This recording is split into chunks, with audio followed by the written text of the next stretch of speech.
తెలంగాణలోని మరీ ముఖ్యంగా హైదరాబాద్‌లోని డీజీపీ కార్యాలయం ఎదుట అయ్యప్ప దీక్ష ధరించిన మరి ఆ దీక్ష స్వాములు అదేవిధంగా కానిస్టేబుల్‌లు కూడా రాష్ట్ర వ్యాప్తంగా తరలి రావడం జరిగింది. మరి డీజీపీ కార్యాలయాన్ని ముట్టడించడం జరిగింది.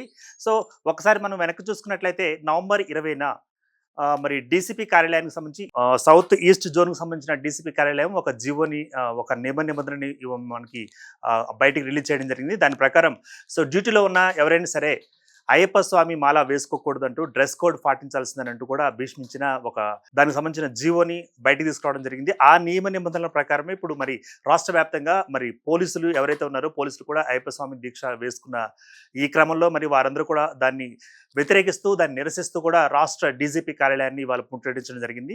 సో ప్రముఖంగా వాళ్ళు చెప్పడం ఆధ్యాత్మిక వాతావరణంలో మేము ఉండి కూడా మరి మాకు సంబంధించిన కార్యకలాపాలను అదేవిధంగా విధి విధానాలను కూడా మేము గౌరవిస్తూనే అవి వేసుకుంటూ అంటే డ్రెస్ కోడ్ లేకపోయినా సరే మేము దాని మించి కూడా సర్వీసెస్ ఇస్తున్నాం కదా అంటూ వాళ్ళు తమ యొక్క అభిప్రాయాన్ని వ్యక్తీకరించారు. అదేవిధంగా రాష్ట్రం నుంచి కూడా నలుమూలల నుంచి ఒక పెద్ద ఎత్తున భారీ ఎత్తున తరలి రావడం జరిగింది. ఇక్కడ ఒకనొక సమయంలో కూడా పోలీసులకు అదేవిధంగా మాల దీక్షలు వేసుకున్న మరి వారికి కూడా అంటే అందులో పోలీసులు ఉన్నారు. అదేవిధంగా మరి సివిల్ స్వాములాగా మిగతా వాళ్ళు కూడా ఉన్నారు. మొత్తానికి వాడికి వీరికి మొత్తం అక్కడ ఒక ఉద్రిక్త వాతావరణం నెలకొంది. తోపులాట కూడా అక్కడ చోటు చేసుకున్న పరిస్థితి చూస్తున్నాం. దీనికి సంబంధించి కూడా కొంతమంది ధార్మిక సంస్థల నాయకులు అదేవిధంగా బీజేవైఎంకి సంబంధించిన పార్టీ నాయకులు కూడా అక్కడికి రావడం జరిగింది. అయితే వీరు కూడా వాగ్యుద్ధానికి దిగిన పరిస్థితి.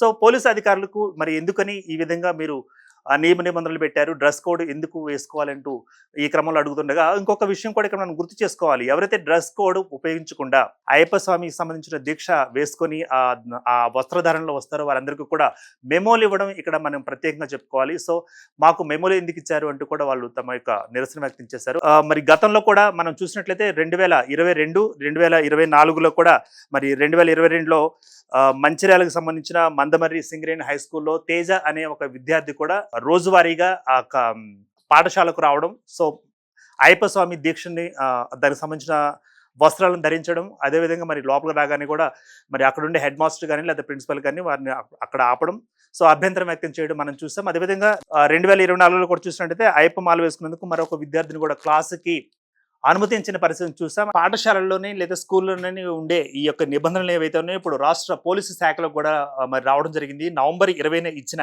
ఏవైతే నియమ నిబంధనలు అదేవిధంగా వాటికి సంబంధించిన జీవం ఉందో దానికి సంబంధించి పూర్తి స్థాయిలో ఆంక్షలు అదేవిధంగా పూర్తి స్థాయిలో నిరసనలు వ్యక్తం అవుతూ ఉన్న పరిస్థితి.